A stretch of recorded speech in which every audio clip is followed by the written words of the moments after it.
All right, so back, yeah, just So basically, what I'm just simply saying is, for me, it was, when you actually start to see the context of yeah, you have to read Sinai within its larger storyline to make any sense of it. You've got to. So, for instance, even the calling of Israel to be a kingdom of priests. What sense does that calling have within the larger story? Well, it's interesting. Look at Adam. Adam is depicted in the first chapter as royal. He's a ruler. He's a king who's supposed to conquer the world. That's what it says, to conquer the land. In chapter 2, he's a priest who's permitted to go, right? He's in the Holy of Holies. He's a priest in the garden. And so when you actually realize that God's choice of Israel to be a kingdom of priests is rooted in the very fabric of God's purposes for Adam. In other words, there's no change. It's very much a part of redeeming all of creation through the seed of the woman. And so, again, Sinai would make no sense. Israel makes no sense. The Messiah makes no sense apart from the larger story. more fun with technical difficulty. Once again, you're listening to Rethinking Revelation. I'm your host, Travis Finley.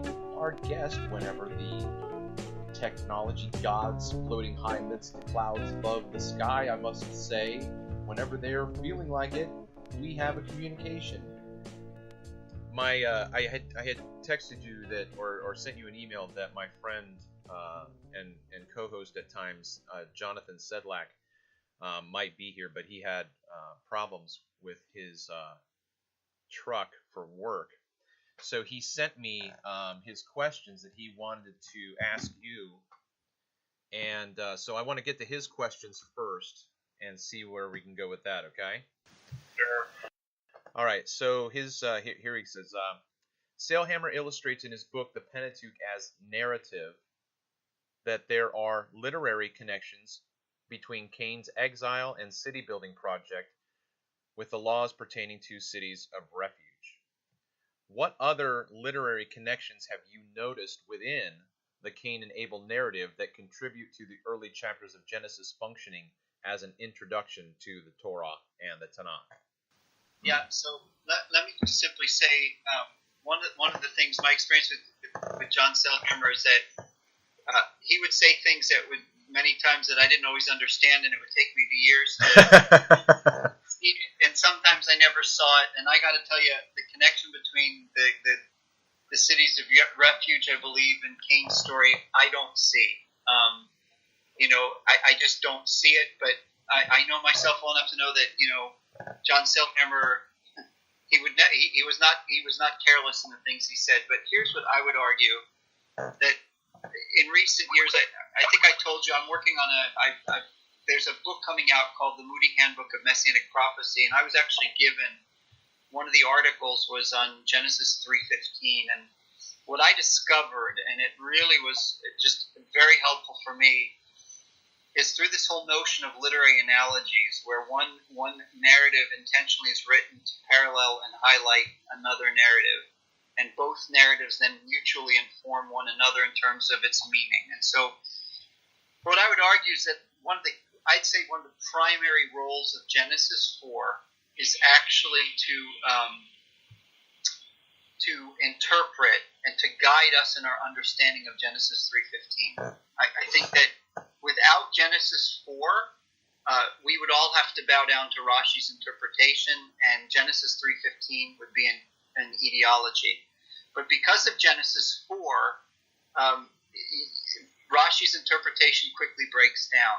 And that is, if you look at, there are very carefully marked parallels between Cain and the serpent.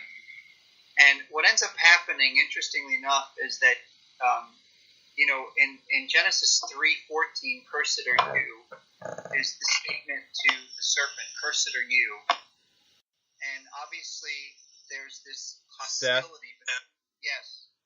There was a hissing sound that was coming through. We were talking about a snake, of course. Let's see here. Do you still hear a hissing sound? No, but when you were talking, it was just like in the background. It was like almost like a tea kettle was getting ready to whistle. So hold on. Let me get my earphones. Can I try that? Yeah, go ahead. Go ahead. This is life at its best.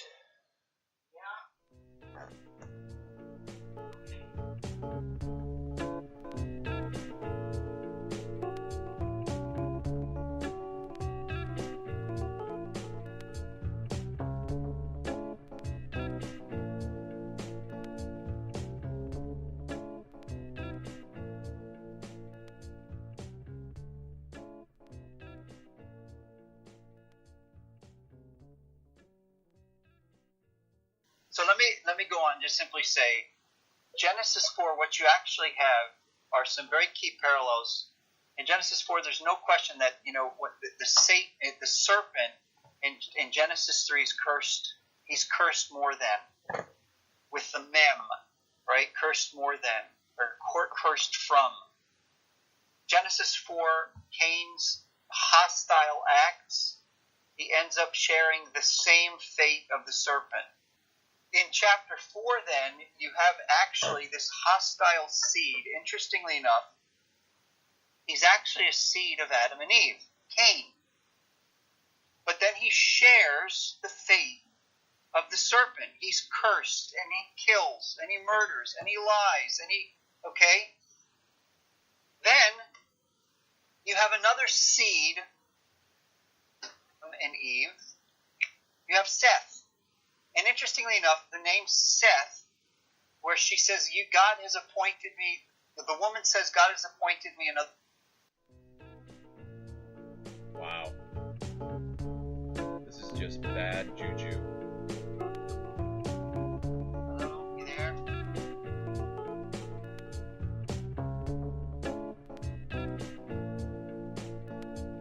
We have upset the Skype gods. I tell you what. So,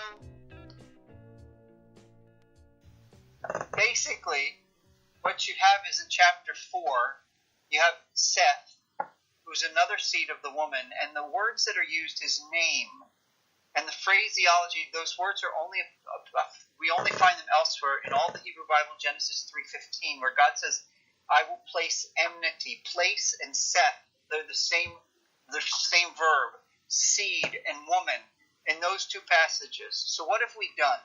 It's very important. Number one, Genesis 3:15 starts to come to light. What you see, first of all, is hostility between two seeds. Secondly, you have a clear link between the birth of Seth and the naming of Seth and the seed of the woman, which means and suggests that we have to understand Cain is another seed. But the crazy thing is that Cain is also a seed, physically, of the woman. Which means that you have a metaphorical interpretation of the seed of the serpent already in the next chapter. Right. In other words, we cannot be talking about an ideology of little snakes. The seed of the serpent is no longer little snakes. These are the protagonists, the hostile protagonists in the plot, where the seed of the woman takes a central role in bringing that conflict to resolution.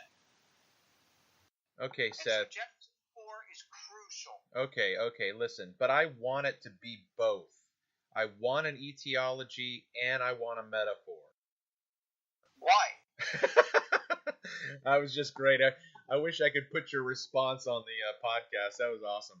No, I'm just teasing. But that's the way a lot of people read the scriptures. You know, if you're talking about it, you say, okay, now this is really what's going on, and they're like, yeah, no, I want it to be both.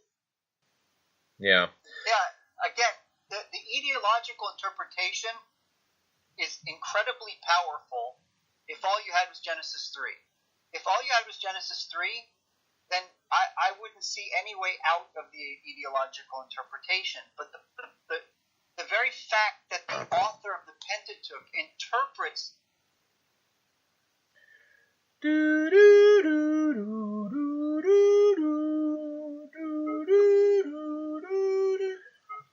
wow. Yeah, the Skype gods definitely. Yeah. Wow. We're going to try and set the No, I don't want to mess with anything else. Okay. All right. So anyway, my point is that the author of the Pentateuch doesn't interpret Genesis 3:15 ideologically, so why should we? Yeah. And again, it's more and more just looking at it. I mean, you could say, okay, I'm going to start off with etiology, but the more you look at it, the more you consider it. Like you said to Granny Smith, I want you to think about the role of the serpent and this, that, and you. So when you start to rethink those things, you start to go, okay, I can see now that this pattern it's almost like watching the movie the first time and not noticing the subtle, the cinematography influences the theme of the movie itself, and you have to watch it over and over again. So one of my, I think, my primary interpretive rules, maybe number one, is suspended interpretation. Take notes, think about that, log that back in that file, but just suspend your interpretation for a bit. Yeah.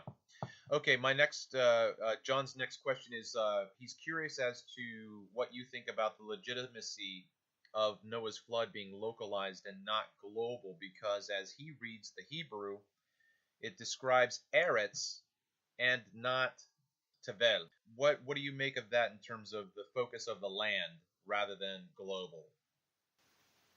Yeah, just to be completely fair, Travis, I would just simply say that I'm always hesitant to give answers where I've not really researched carefully. Okay. So that's just one that I've not spent a whole lot of time thinking about. Maybe I should. I know it's an important issue, and I know that within the evangelical world, there's big questions about it. I just to be fair, I've not spent a whole lot of time, whether it's a universal or local flood. My default would be to say that it's a universal flood. But again, you're talking, just to be honest, I'd have to study it more carefully. But, from what I remember, even also in terms of the New Testament understanding of it, it appears to be a universal flood, right? And so again, but I don't have any jewels or any insights that I can give you at this point. Okay. In terms of whether it's Tevel or Eretz, because Eretz obviously can also mean more than just simply a localized land. So I think Sailhammer, in Genesis Unbound, talks about the beginning of Genesis 1 introducing what happens and what follows, and what follows is the preparation of the promised land, so that Eretz there even is not global, it's localized geography. Yeah. Right? I mean, is that where? Yeah. Yeah. So again, I think we're all in process, and when I wrote my book, I definitely had on that particular issue more of a Genesis Unbound Sailhammer understanding. But I think my views have shifted a bit. One book that really was just really helpful for me in terms of understanding, the relationship between Genesis 1:1 through 2:3, and then the Eden narrative, was a book called The Tabernacle Prefigured by Michael Morales, just a great man of God, a good friend of mine. And, he kind of the way he came at it is he argued that, these early chapters present a three-tiered view of creation. So you have the land, which is the kind of the general. Then you've got Eden, and then you've got the Garden of Eden. Right. And so that kind of fits on the model of the tabernacle. Right. Yeah. And so, it is interesting that Paul, like in Romans, talks about the promise of the whole earth, right? And that's become a hot topic. Abraham. And Abraham is what I meant. And so, but interestingly enough, it if you look at the Abrahamic promise that's actually rooted in the creation mandate, then it only makes sense to see that, the promise would go, the promise it clearly includes the land of Canaan, but the land of Canaan, much like the Garden of Eden, becomes sort of the beachhead to conquer the rest of creation for God. And so, I tend to see now Genesis 1 as more of a general focus on, I like, Eretz is land, but it seems to be a land that goes beyond Eden. It's not the same. And so as I first read it, and in my book, I was relating to the land in Genesis 1 as the garden in Eden in chapter 2. But my views have shifted. And so I would see that land is that Adam is called to protect the garden and to conquer the whole land. Not just Eden, not just the Garden of Eden, right? The first thing he had to conquer was the serpent, and he didn't. But that, again, becomes the beachhead from where he conquers the whole world. And so Paul's reading in Romans 4 make sense to me. It just makes sense to me. Sure. Yeah. The next question is, in Genesis 2 and elsewhere, we find the phrase, "In dying, you shall die."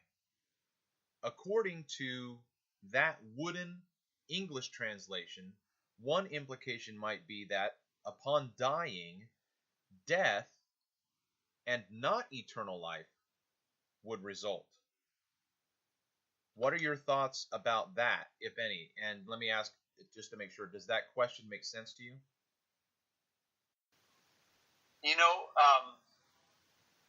One of the challenges of it's pretty amazing, Travis, and you know this. I mean, I've spent I don't know how many hundreds of hours in Genesis, and there's always things you'll always hear a new view, or you'll always hear something, and I've not considered it. So can you explain to me again what that position? Okay, so in dying you shall die. He is thinking along the lines of eternal death, so that dying you shall die. Right. One implication might be that upon dying, eternal death would result, not eternal life. So it's this is a complicated question.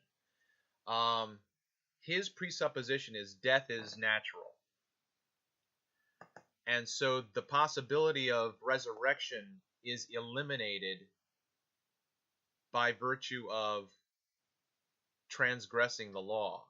You're going to die anyway. Faithfulness to me will bring resurrection. But you break the covenant, if you die, you're really dead. Yeah.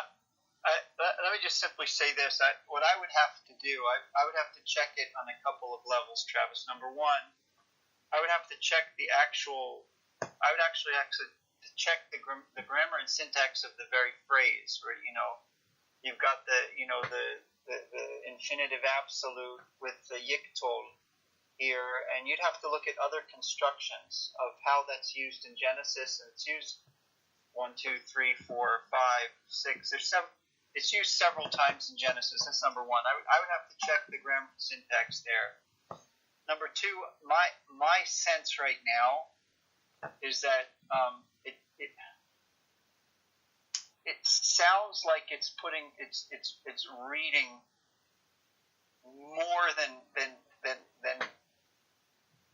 this is gonna sound really bad, but so hear me out, because obviously I'm a believer in Jesus and I love the Lord, but it sounds so forcibly Christian. It sounds so forcibly, and I might be wrong here, but it just sounds. It sounds like it's there's.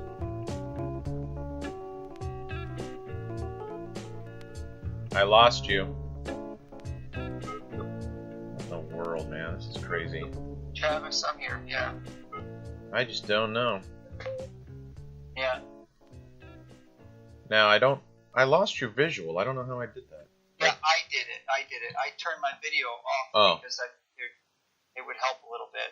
Okay. Yeah. So, did you hear what I said though? Basically, I would need to study it, but my first line of attack with an interpretation is you got to find other grammatical and syntactical constructions and see, is that faithful to the grammar and syntax of the Hebrew? And that would take me time. I can't just, no, that's all right. I can't pull biblical Hebrew out of my head, and there's no living informants, as Sailhammer would say.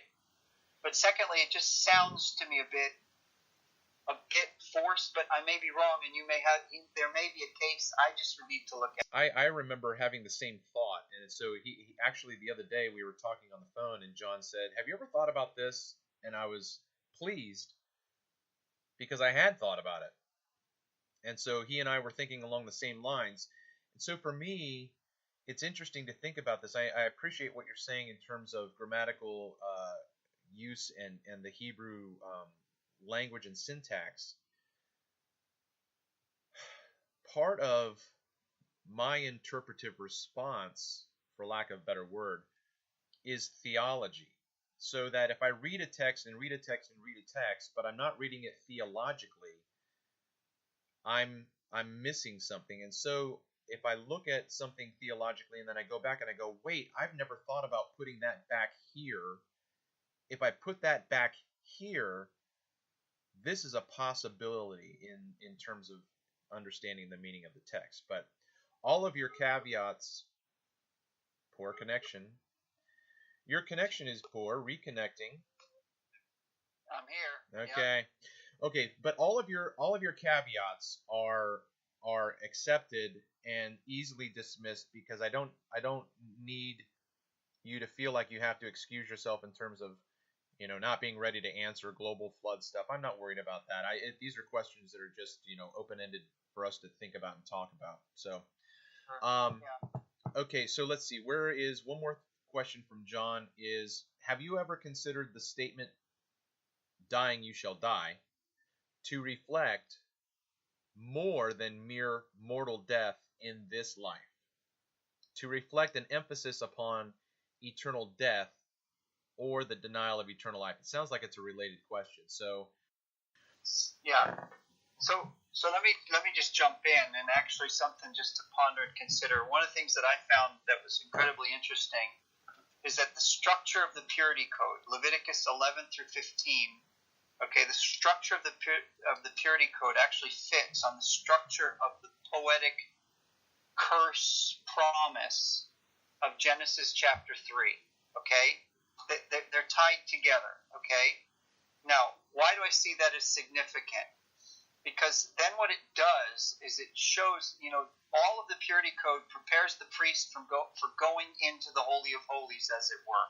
It kind of sets the stage for Leviticus 16 of going into the Holy of Holies and all the impurities that keeps you away from the presence of God. So the very fact that you have got a connection between the purity code and Genesis 3 suggests to me that death is described as being cast out of the camp. In other words, death is, there is a spiritual death there. The very fact that you're cast from the presence of God, you're barred from the Holy of Holies. Now, obviously, there's a physical death involved as well, but I think very clearly, in the context of the larger storyline, the author of the Pentateuch wants us to understand death as separation from God. A spiritual, we're cast out of the place where we once walked with God. Death. What you just said reminded me that I posted on Facebook. I'm going to have to go back because I think it was the only place I recorded this thought.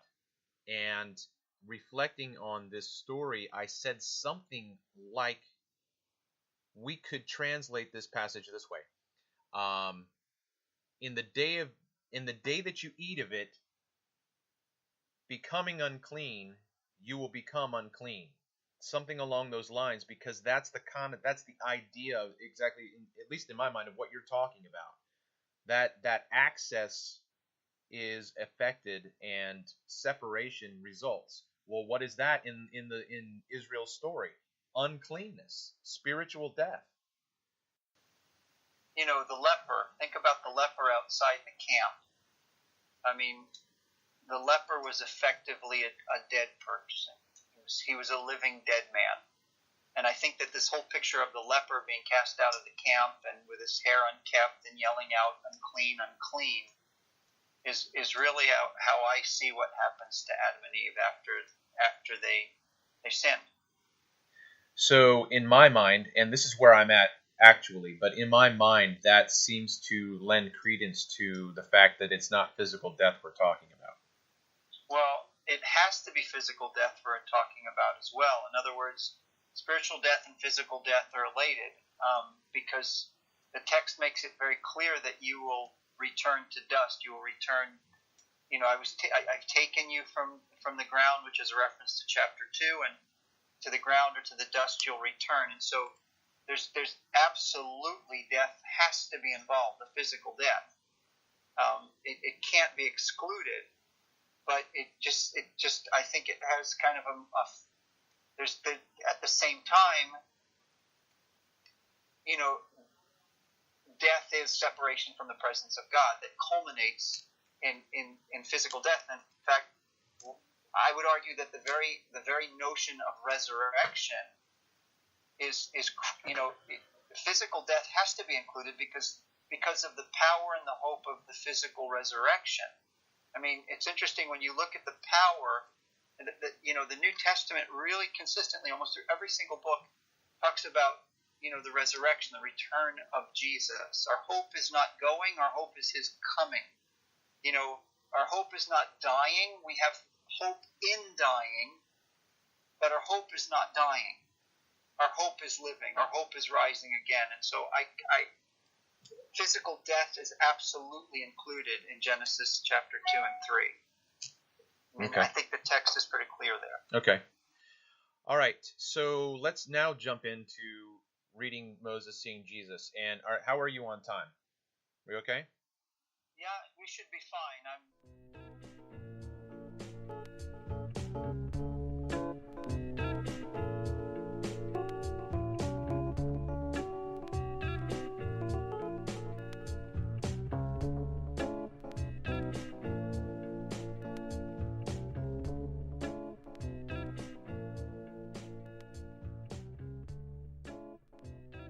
I'm here. Okay. All right. Thank you for that word from Geico. Back to our scheduled program. All right. So in reading Moses seeing Jesus, which is really, what this podcast is supposed to be about, tell us about the deeds of the fathers are assigned to the sons. Yeah, so it's what I've noticed in my reading of Scripture is that, and I may have mentioned this already, but that is the principle that later narratives are, it's very common in Genesis that later narratives are written in light of earlier narratives.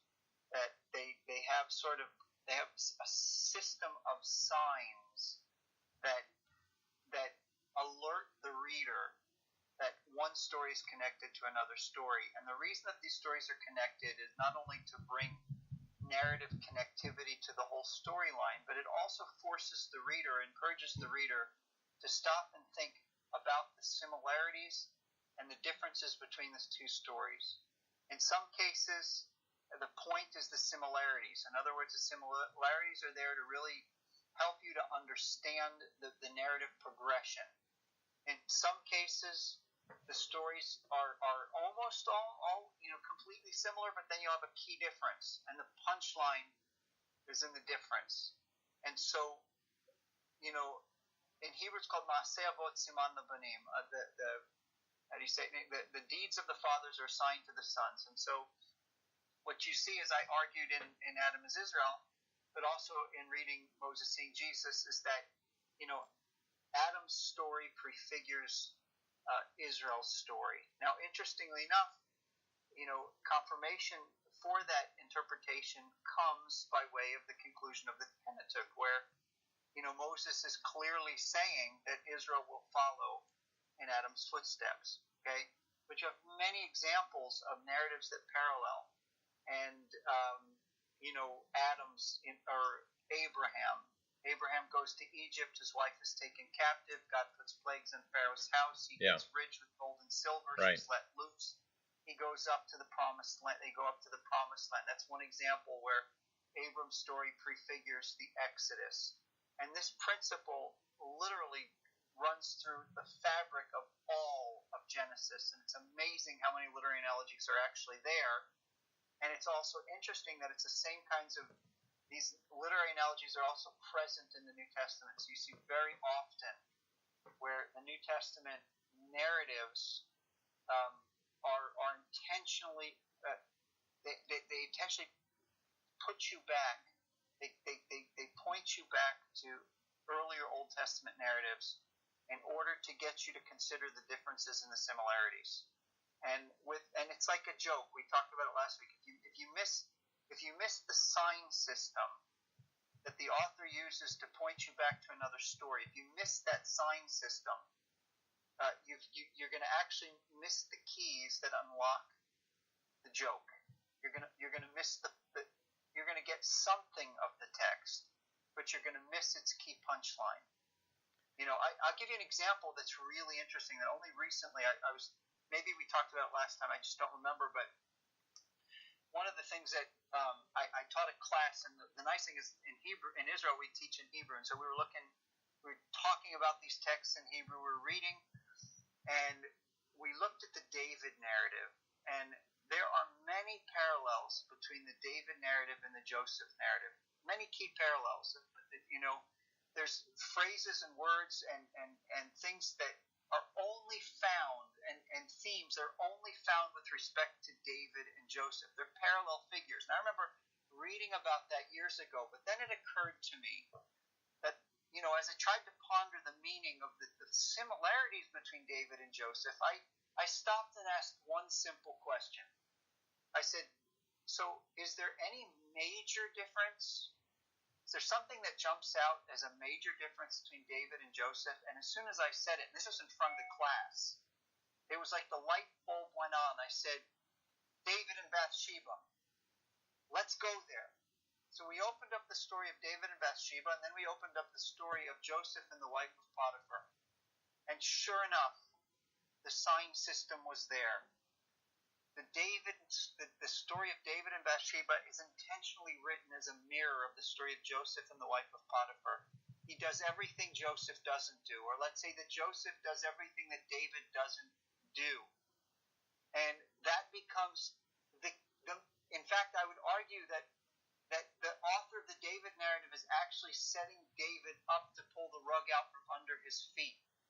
In other words, all these similarities seem to be very promising, and it leads you to the most striking distinction between David and Joseph, and that is that David failed. He fell prey. He gave in to the temptations, and what that does is it kind of reorients you to actually understand the purpose of the David narrative. And it gets you to question why then these connections to Joseph. And so that's just one example of many. Yeah.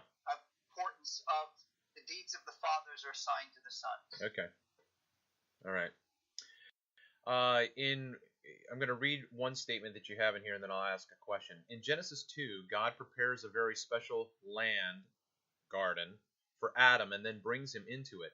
Adam's continued enjoyment of this garden is contingent upon the keeping of just a few commandments. Be fruitful, subdue the land, and do not eat from the tree of the knowledge of good and evil.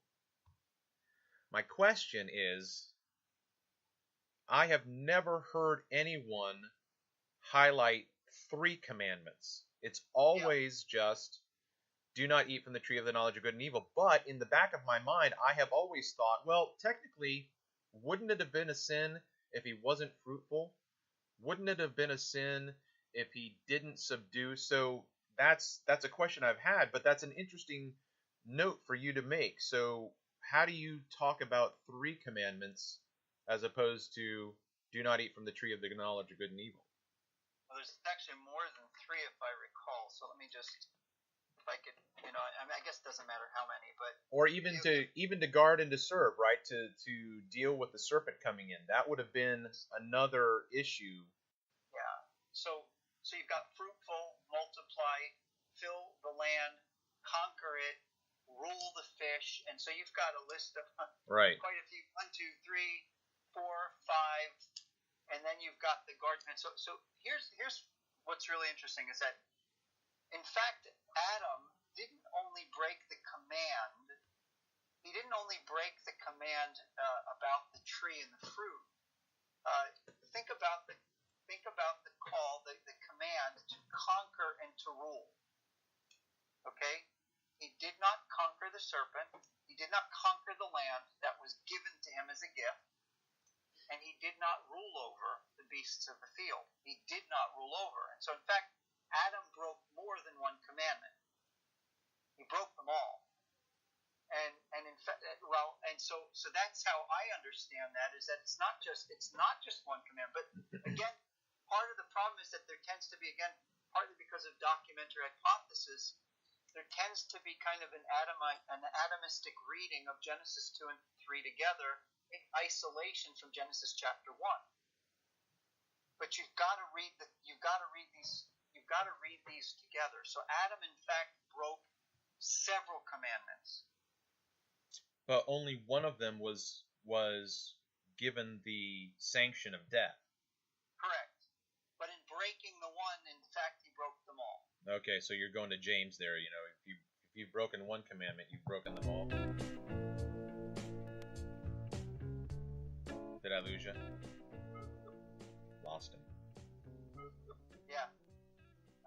You said James, right? You there? Yeah, James. Yeah, I said so. It just reminded me of what you said. Just reminded me of what James says in terms of breaking the commandments. Even though that wasn't entirely intentional. In other words, again, more and more I find that that the Old Testament shines light on the New Testament. So it wasn't like I was reading James back onto it. That's what I see going on in the text. Yeah. No, it's an interesting note to see. Okay. Yeah. All right. Let's see. So I'm gonna show my hand a little bit and open up a can of worms, but it's based on your question and my response to, or rather, it's based on something you've written. But then I heard you open up something. Are you there? Yeah, I heard you were about to open up something. I'm assuming you were going to open up a can of worms. That's right. That's right. Okay, and I said I'm going to show my hand a little bit. So here's your statement in the book. If the ultimate purpose of Genesis 1 through 11 is both to encourage and to warn Israel to keep the law, it is difficult to see how this introduction achieves that goal. Adam and Eve live in a perfect world. Okay, so that's your statement. Here's my note that I wrote down, okay? If we assume the story is about humanity's origins, then yes. But if the story is about Israel, then those perfect quote-unquote qualities are no longer an issue. It's relevant to Israel precisely because it's about Israel.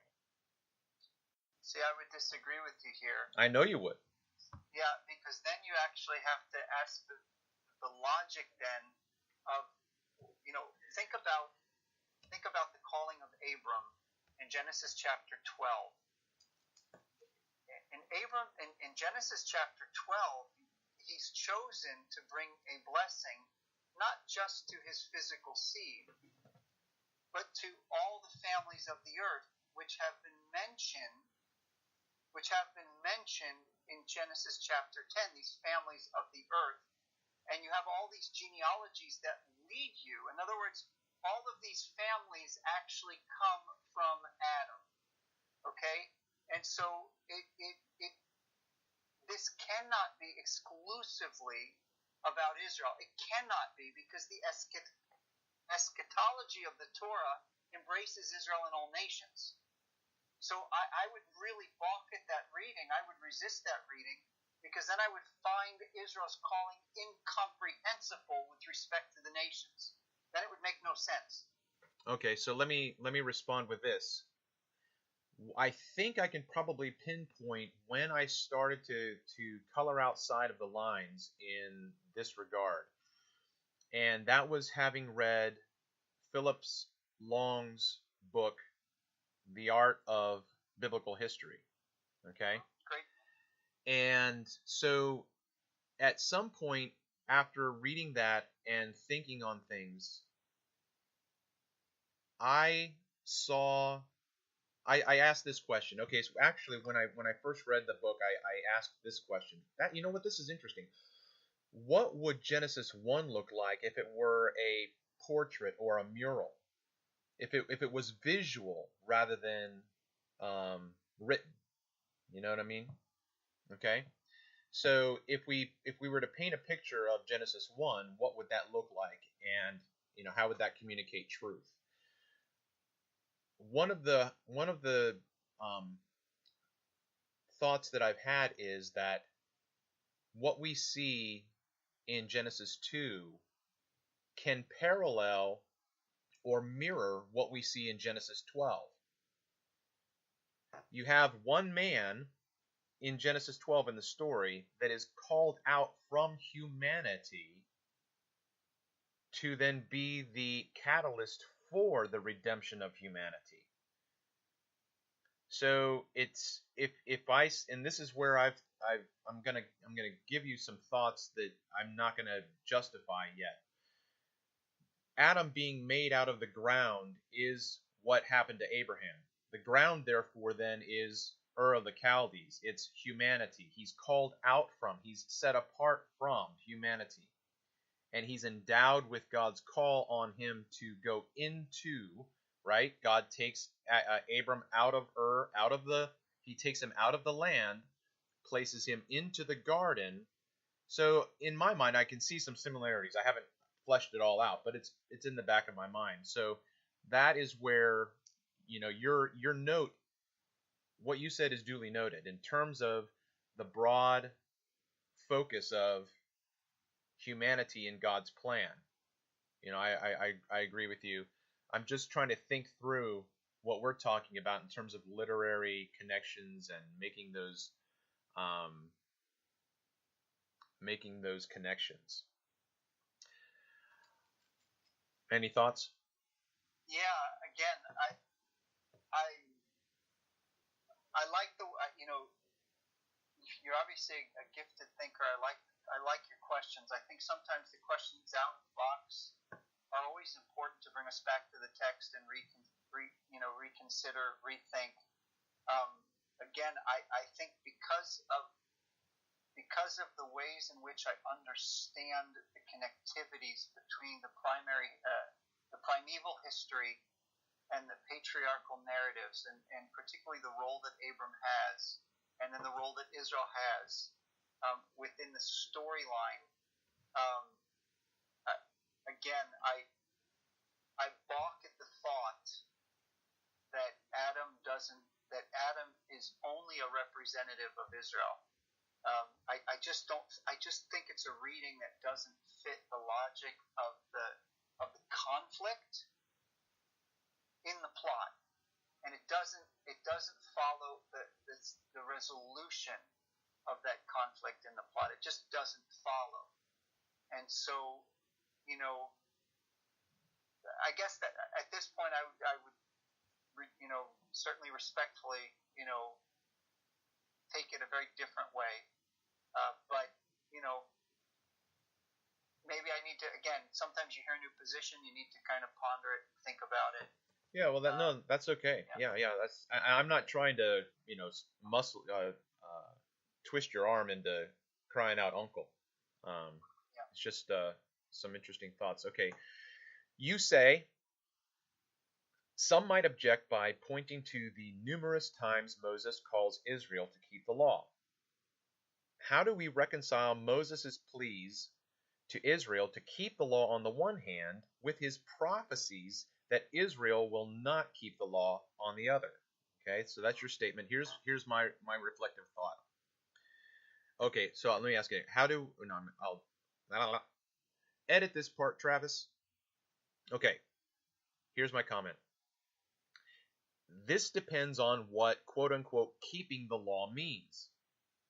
Moses means that Israel is to follow the law as a path, a la Psalm 1. Keeping the law presupposes breaking it due to human weakness. Sinning and apostasy are not the same thing.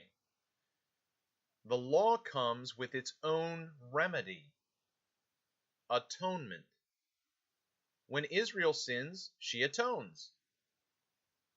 That too is an aspect of keeping the law. So there's an aspect in which keeping the law is simply doing what it says, but ultimately keeping the law is following the law to its telos.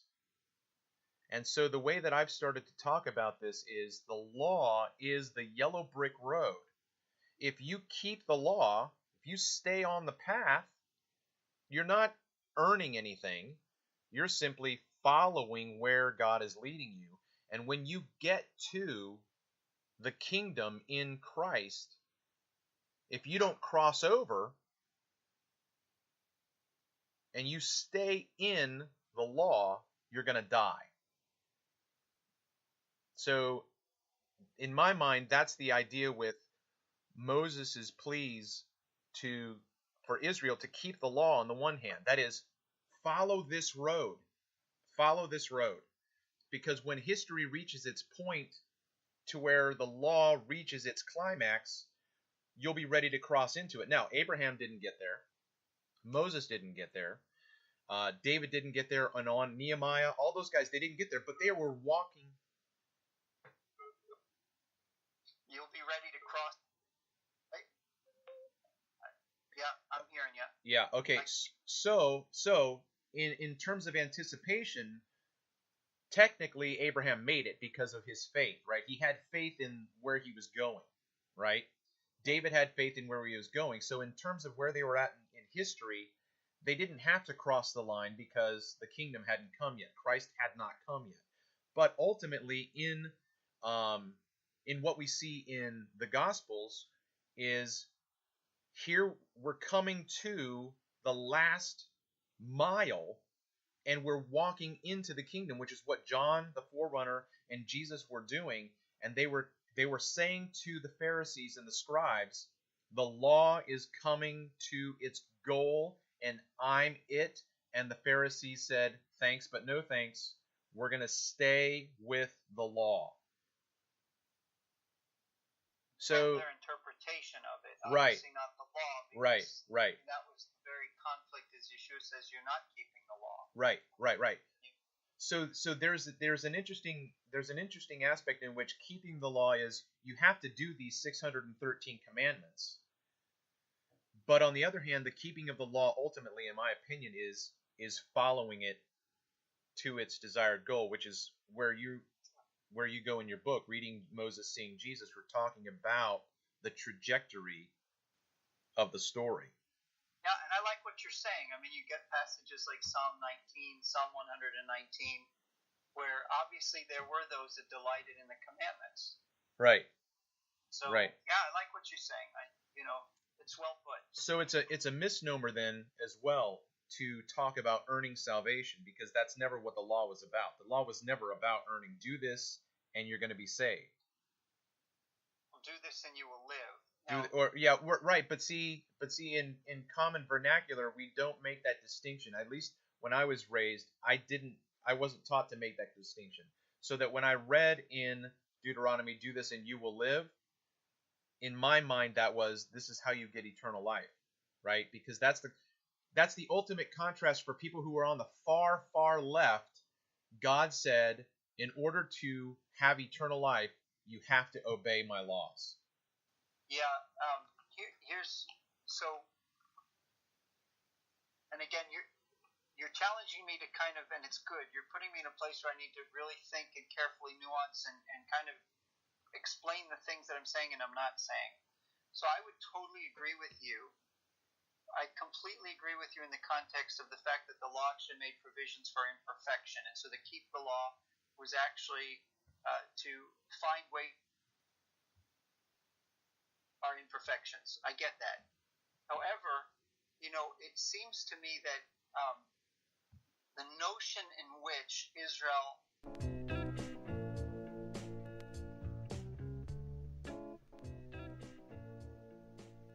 Wow. Travis?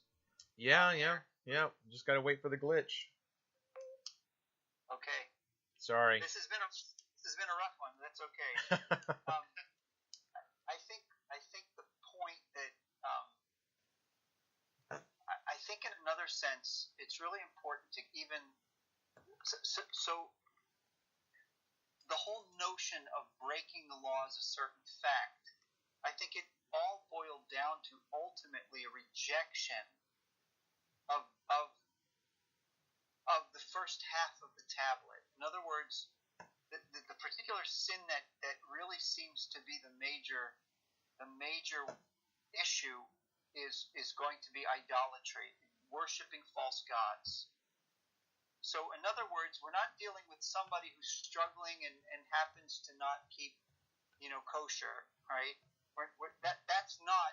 It seems to me that there's a real awareness when it says that Israel will most definitely break the law.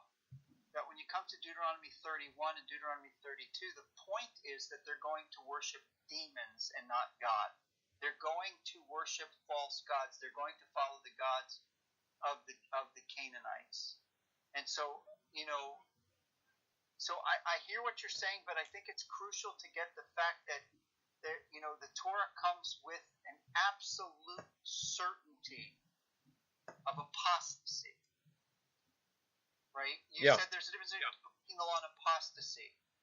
The Torah comes with a prophetic awareness of absolute certainty of national apostasy, which means what? The breaking of the Sinai covenant. Deuteronomy 31:16 through 21. Yep. Well, yeah. I've got feedback every time I talk. Okay, now it's gone. Yeah, right. So one thing that has completely here's one thing I thought this week. Again, I always think about every week when I teach Sunday school, it's going to be like I'm starting the class over again. Okay, here's what you need to know before you start, right? So one of the things I would say, the questions that I asked you are the questions that I ask all of my guests. How do you read the Bible? What would you need to know? All of these kinds of things. This is what I would say to a class before we read the New Testament. I want you to memorize Deuteronomy 32. Yeah, one of the things you would say. Oh Lord, show me what I have done to offend thee. Okay, so what I would say is before we read the New Testament, before we start to study the New Testament, we are going to spend a month memorizing and reading Deuteronomy 32. In my opinion, Deuteronomy 32 sets the stage for what we see transpiring in the New Testament. I just got a low battery warning, so I don't want to.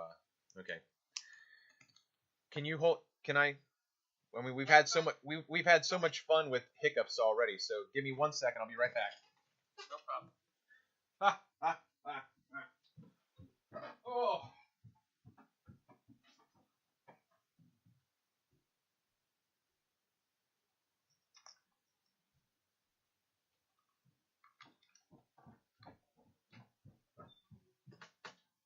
This is going to be an editing nightmare. Yeah, you poor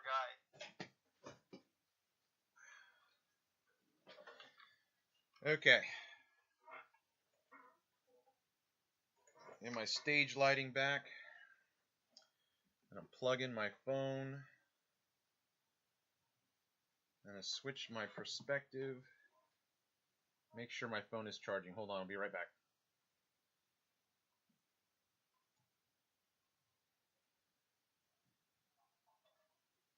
All right, phone is charging. Okay. So Deuteronomy 32, in my opinion, has a lot of information that we need to know that will inform what's happening in the New Testament. So, for instance, in Deuteronomy 32, God says, I am going to tell them what their end will be. In Deuteronomy 32, we read about that perverse generation and other connections that we see in the New Testament, so that when we have Jesus calling the Pharisees and telling his people, come out of this wicked generation, we need to think of Deuteronomy 32. Yeah. We need to think of that meta narrative because of I think the whole eschatology of the Bible. So that was one thought that I had in terms of what you had said. It prompted me to think about, dude. Oh, here's the other thing. Okay, so tell me what you think about this. And I like this because I thought of it, and I'd never heard anybody else think of it. And then the more and more I reflect on it, I think that I'm correct. Okay. Luke 15, Jesus tells one story 3 times. The lost coin, the lost sheep, the lost son. The lost son is more detailed because we find out how he got lost, right? The coin, you don't know how it got lost. The sheep, you don't know how it got lost. But in the parable of the lost son, the son loses himself intentionally. I remember reading through Deuteronomy 30 and reading the promises that God gives to Israel, that when they leave him, when they abandon him and find themselves in a foreign country, and if they come to themselves and return to him, there will be restoration. And then at the end of 30, Moses says, I have set before you life and death, therefore choose life, right? So that when Israel leaves and apostatizes, it's death. Being brought back into that relationship is life. That's resurrection. And that's exactly what you have in the story. This son of mine was dead, and now he is alive. And that becomes, again, an aspect. So before we even need to read the New Testament, we should familiarize ourselves with Deuteronomy 30. Because Jesus is coming to a people who, on the grand scale, now there's Anna, there's Simeon, there is the disciples that are following Jesus. So you have a remnant who are following the law to its desired goal. But Jesus is going to the lost sheep of Israel because they are the lost son. Does that make sense? Yeah, no, there's what I like about what you're saying, Travis, without having thought specifically of those passages, is just, I think you're hitting on something that's so crucial, and that is, in one sense, the New Testament sheds light on the Old Testament. That's undeniable. But in another very real and important sense, the Old Testament really opens up the new. In fact, I've always thought of the parable of the prodigal son as being incredibly similar to the story of Jonah. So that you have these people that have walked away from the Lord and they deserve to be killed and they get mercy. And you have this righteous, pious, angry guy sitting at the door outside. Yeah, the older brother. The older brother that's sitting outside and he's all angry. That God's showing grace to people that just totally don't deserve it. So, but if you go back to Deuteronomy 32, Deuteronomy 32 is a pretty phenomenal passage. In fact, I think Paul's theology of Israel and the nations would be inexplicable without reference to Deuteronomy 32. I have a friend that is probably the world's leading scholar in Deuteronomy 32. He wrote his dissertation at the Hebrew University under a guy by the name of Yair Zakovich, which is one of the leaders in intertextuality. He's a very well-known figure. And I had a friend that did his dissertation on Deuteronomy 32, and I mean, it was just brilliant, his literary analysis, and he actually looked at how Isaiah was using it. But even a passage like Deuteronomy 32:21, where it says that they provoked me with a no God, they made me angry with their vanities, so I will make them jealous with a no people. With a foolish people, with a foolish nation, I will make them angry. Okay. Now, what was interesting is my friend said, I looked at all the possible interpretations of that verse and all the options, and he said, I came to the conclusion that Paul got it right. That, this whole choosing the nations to provoke Israel to jealousy, he said, because if you look in the context, he said, you have, who are these, what did Israel do that provoked God to jealousy? They chose other gods. They cherished other gods. So in this context, it only makes sense that God's response when he says, I will provoke you with another nation, is not that he raises them up to judge Israel, but that God returns the favor. You have cherished a no God. Right. I will cherish and choose a no people. Right. Once you take that interpretation, suddenly the last verse of the song makes sense. And again, there's a big debate as to how you would interpret, Halminu goyim amo. What does that mean? Rejoice, O nations, his people. Rejoice, O nations, as the Septuagint says, with his people. Or, O nations, make his people rejoice. Or, O nations, praise his people. There's a couple of different options there. But my point is, in spite of all the hostilities of some of the nations in the song, you suddenly have some believing nations at the end of the song. Where did they come from? And the only place the only solution is to go back to verse 21. These are the nations that God has cherished to provoke Israel to jealousy. And so I agree with you. Deuteronomy 32 is a crucial chapter for understanding Paul's theology. In Romans 9 through 11, I would argue. I would go farther than that. My friend has called my attention to how crucial the song is, the Song of Moses, through a lot of the Old Testament. In fact, he argues, and he's working on the book, and I don't want to do the spoiler here, but he basically shows that maybe I won't even say it. Come on. I can't say it. I'll let him say it because it's his material. It's cutting edge material, but he basically shows that the Song of Moses is unbelievably crucial to the literary strategy of the book of Isaiah. And he demonstrates it in ways that, the bad thing, Travis, is you're going to have to wait first until the book comes out in Hebrew, and then you're going to have to wait for the translation. Well, I've got you for that. Yeah, but it's so anyway, I agree with you, Deuteronomy 32, and so Deuteronomy 32, interestingly enough, it not only looks ahead, so you already see, for instance, the former prophets, right, Joshua through 2 Kings, it's already there, but it also looks behind, and there are numerous literary allusions to the introduction to the Torah.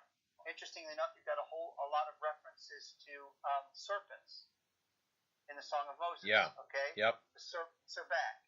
These deadly serpents are back, and so Deuteronomy 32 is an absolutely crucial chapter. But I would go on and say Deuteronomy 33 is also a crucial chapter. Sure.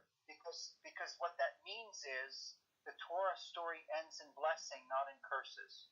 Yeah. Right? And that's crucial. So the Torah story begins and ends in blessings. The curse doesn't have the final word. Yeah. Yeah. Well, that's a good final word for us to end on this episode with Seth Postell talking about his book, Reading Moses, Seeing Jesus, How the Torah Fulfills Its Goal in Yeshua. We've only scratched the surface, Seth. Okay, listen. Steve Martin was Johnny Carson's most popular returning guest. I would like to offer that position to you for my podcast, because I didn't even get to the rest of my questions. So we have to continue this conversation when you feel up to it. How do you feel about that? I'd be honored to. I've actually enjoyed the exchange. It's you ask great questions. So here's the thing, Travis. I will be traveling pretty much all of August. Would appreciate your prayers as I'm with my son in Africa for part of that time. But second half of September, October, November, I'd be honored and quite happy to continue the discussion. Hopefully, when we don't have all these I don't know, difficulties. Yeah. But I'd be happy to come back, and I'm honored. That's fantastic. And I have never offered that to anyone. You are the first.